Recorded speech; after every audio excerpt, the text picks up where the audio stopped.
What's up guys? Quand on parle de gym, on a souvent un mouvement qui vient en tête en premier, peu importe la nationalité, l'endroit où on vit dans le monde.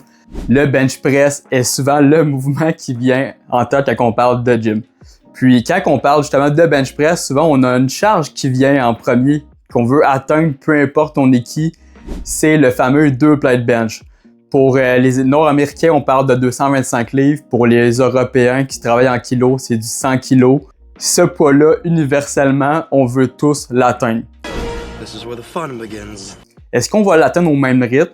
Probablement pas, parce qu'il y a plusieurs facteurs qui peuvent avoir un lien si on va l'atteindre finalement dans la première année d'entraînement ou plus loin. Le premier facteur étant la génétique, parce qu'il y a des gens qui partent avec un bon bagage génétique de force de jour 1. J'ai déjà vu justement un de mes clients que la première fois qu'il a mis le pied dans le gym, il n'avait jamais fait d'entraînement tout court, puis il avait déjà mis une plaque chaque côté sur la barre. Ça, je l'ai vu, je pense à 2 reprises seulement dans toute ma carrière d'avoir coaché plus de 300 clients en salle. Que la génétique elle a un gros lien à jouer.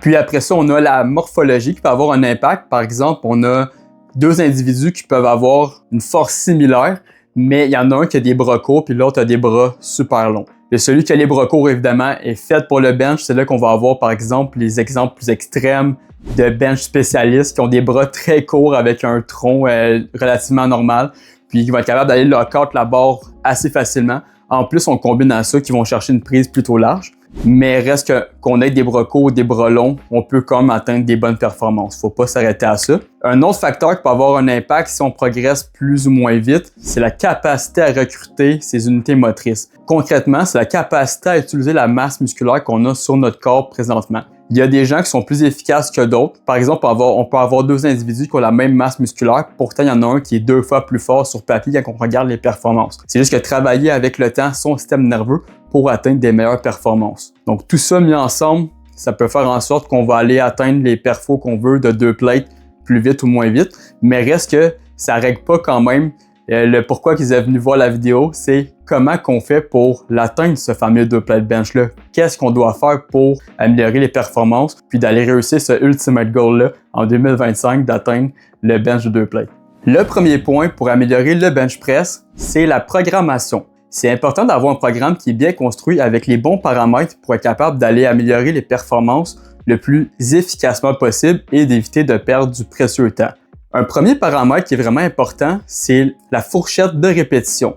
C'est important quand on veut gagner de la force de travailler avec des charges qui sont lourdes. Donc, par conséquent, il faut travailler dans du 1 à 5 répétitions, 6 maximum, pour être capable d'aller surcharger les fibres musculaires de type 2, qui sont les fibres rapides, les fibres de force, et être capable d'aller, dans ce cas-ci, gagner de la force.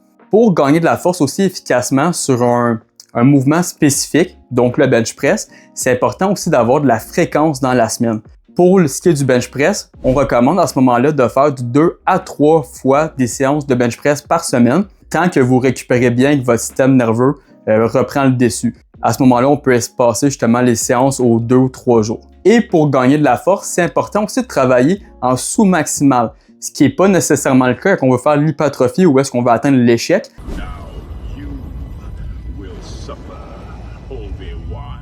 En force, on ne veut pas aller à l'échec parce que ça va aller fatiguer énormément le système nerveux et ça va nous mettre à risque de blessure de façon beaucoup plus accrue. Donc, quand on parle de sous-maximal, on travaille dans du 85% du 1 RM. Puis, à partir de là, on va pouvoir aller faire comme en hypertrophie notre progression qui est soit d'augmenter la charge au fil des semaines ou bien d'augmenter le volume. Quand on parle de volume, par exemple, on parle d'augmenter les séries. Il y a plusieurs façons d'augmenter le volume, mais reste qu'il va y avoir une forme de progression qui va se faire au fil des semaines. Le deuxième aspect qui peut faire en sorte qu'on peut améliorer notre bench press le plus rapidement possible, c'est d'améliorer la technique. Évidemment, n'étant pas dans un gym en ce moment, je ne peux pas vous donner des trucs de technique hyper précis. Je vous recommande à ce moment-là d'aller voir un coach en salle pour vous aider avec ça. Mais reste qu'il y a des petits éléments qu'on peut quand même discuter où est-ce qu'on peut aller améliorer déjà là. Par exemple, on a le placement des mains. Si on a un placement des mains qui est un peu plus étroit versus plus large, on peut être avantagé et désavantagé selon notre morphologie. Par exemple, si on a des bras qui sont super longs, si on a une prise plus étroite, on va avoir beaucoup de chemin à parcourir pour terminer le mouvement, ce qui est un petit peu moins avantageux que si on mettait nos mains plus larges. Quelqu'un qui a des bras plus courts n'aura pas beaucoup de désavantages mécaniques à mettre ses bras plus étroits. Puis, ça dépend aussi de c'est quoi vos forces et faiblesses. Si vous êtes dominant des pectoraux, à ce moment-là, d'avoir une prise plus large qui est plus dominante de pectoraux va être plus intéressante pour vous. Même principe pour les triceps avec la prise plus étroite. Et au niveau de la technique, on va avoir un bench qui est le plus stable possible. Donc, ça prend quand même un ancrage des omoplates dans le banc. Je faisais l'erreur justement plus jeune de les garder complètement décollés. Je gagnais des performances, mais vraiment pas au rythme optimal qu'on veut atteindre en ce moment. Donc, on vient rétracter un petit peu les omoplates, puis on garde les pieds bien ancrés au sol parce qu'on voit souvent des gens qui ont un pied qui part quand ils vont faire un mouvement, puis ils ont une complète instabilité qui se crée. Donc, on va aller créer un ancrage solide des pieds pour avoir de la leg drive poussée dans le sol avec les pieds. Puis, on va avoir une légère arche dans le bas du dos, qui est tout à fait normal. Ce n'est pas triché à ce moment-là. On essaie d'aller exploser la barre avec une bonne vélocité parce que si on accélère la barre, on essaie de créer de la vitesse, on va être capable d'aller recruter nos fibres rapides de façon beaucoup plus dynamique, puis la barre va pouvoir décoller du chest. À ne pas confondre avec le rebond dans la cage thoracique qui fait l'effet de trampoline. C'est pas ça que je veux dire, c'est vraiment l'aspect d'exploser. Comme si on a en tête un joueur de football américain qui va engager un bloc, il va exploser ses bras dans son adversaire pour pouvoir le déstabiliser. On veut faire le même principe avec notre barre de bench press. Le troisième truc pour améliorer le bench press, un petit peu plus niché, ça dépend de notre expérience d'entraînement parce que si vous êtes un débutant, c'est pas nécessairement de quoi qui vous concerne, mais c'est de travailler le maillon faible de la chaîne. Pour ça, ça prend des forces et faiblesses. Et quand on connaît justement nos faiblesses selon la position du mouvement qu'on a de la difficulté, on peut aller mettre des mouvements accessoires spécifiques pour améliorer justement ce problème-là de performance de bench press. Par exemple, si on a la barre qui est à côté sur la poitrine et qu'on a de la misère à la décoller, fréquemment, c'est un problème qui est de pectoraux. Donc, on peut travailler nos pectoraux plus spécifiquement en isolation. Par exemple, des machines qui viennent converger, qui sont très stables. On peut aller faire des isolations sur les cordes, sur les dumbbells avec des exercices de pectoraux.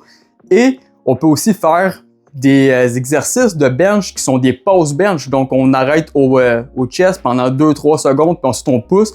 Au moment le plus difficile, on va être capable finalement d'aller recruter nos pectoraux plus efficacement. Et quand on parle, par exemple, de la seconde moitié du mouvement qui peut être amélioré avec un mouvement accessoire tel que du bloc bench press, qui va avoir dans le fond, un bloc qui va venir à côté sur la poitrine, qui va permettre à ce moment-là d'aller chercher un petit peu plus lourd sur la barre aussi, vu qu'on fait un mouvement partiel. Si justement c'est nos triceps qui sont la faiblesse, mais d'aller combiner à ça des dips sur la barre, des mouvements qui sont plus pesants, qui sont plus dominants de triceps, va permettre d'aller débloquer finalement ces performances-là qui viennent stagner un petit peu par rapport à votre faiblesse spécifique à vous. La faiblesse est vraiment individuelle. Si vous entraînez avec un partenaire d'entraînement, ça se peut qu'il y ait le problème inverse, que lui, ses pectoraux sont plus faibles, vous les triceps.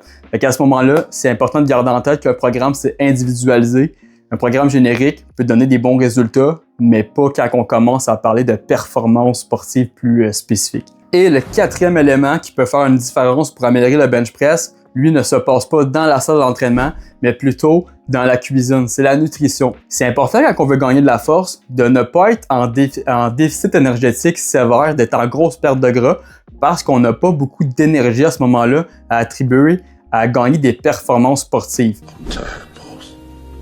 Quand on est justement dans l'objectif d'améliorer justement la force, l'explosivité, on veut être au minimum en maintien au niveau calorique et même en léger surplus pour être capable d'aller performer le mieux possible puis gagner justement ces performances-là de force. Finalement, si vous mettez tous ces éléments-là ensemble qui sont d'améliorer la programmation et l'efficacité de l'entraînement qui est juste l'intensité que vous y mettez avec une bonne progression, que vous améliorez votre technique de bench press, travailler les maillons faibles de la chaîne pour être capable d'aller débloquer de nouvelles performances et optimiser votre nutrition. Vous allez être capable de gagner des kilos et des kilos sur votre bench press en peu de temps pour être capable d'atteindre le fameux 2 plate bench. Je suis curieux que vous me dites c'est quoi votre meilleure performance à vie de bench press, même si c'est pas récent, c'est pas grave.